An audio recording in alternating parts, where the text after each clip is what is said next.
There's already at least one school district in South Carolina that makes sure there's an SRO in every school, and it's here in the upstate. It's Anderson District 5. Our Nicole Ford talked to officials there to see how things have been going with this. Nicole. Yeah, drive past any of the 22 schools here in Anderson District 5 during the day and you're bound to see a sheriff's car or a police car outside. Now that car is just one sign to the community that there's an armed officer inside this school protecting the students. As the wind blows outside Centerville Elementary, inside, I want to look at the lobby.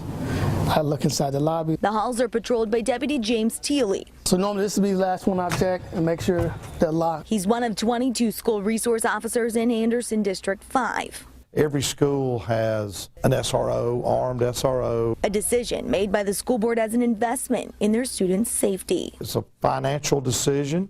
You've got to decide how to spend the revenues. We spend over $1 million a year, but we think it's well worth it. We think it's, you're looking at over $140 million budget, and we spend $1 million for school security. It's a position not just the administration sees value in, but law enforcement as well. There's no more precious asset than our kids. So we're not protecting our kids while they're in school supposedly learning, then we're doing something wrong. An extra set of eyes. I think we should have an SRO in every school at every level. Or a hand to high five. Excuse me. Hey, baby. How you doing? To these kids, this man is not just their school's protector, but their friend. You could be on the other side of the mall or whatever, and they'll run up in there and see you, and the parents are like, who is that? That's my SRO. That's Officer Telly.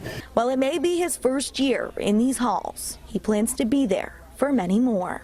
I love being at Centerville. I love being around these kids, and I think it's important that you have passion about what you do. And I'm passionate about these kids in this school, and I'm going to protect them the best I can. Now, before this year, both the middle and high schools had full-time SROs, but the elementary schools just had some private security. Now, after this change was implemented, Superintendent Wilson says that they don't plan on going back. He says presence is deterrence and that investing in students' protection is the best way that they can spend their money. We're live in Anderson. Nicole Ford, 7 News. Nicole, it's certainly good to hear the officer talk about how passionate he is, and I'm sure all the others are as well, in protecting these children. But do you hear the teachers say at all that having these officers, while it's very, very good, it's an important step, maybe more needs to be done? Are you hearing any support for the idea of teachers indeed being armed, as we've heard some lawmakers discuss?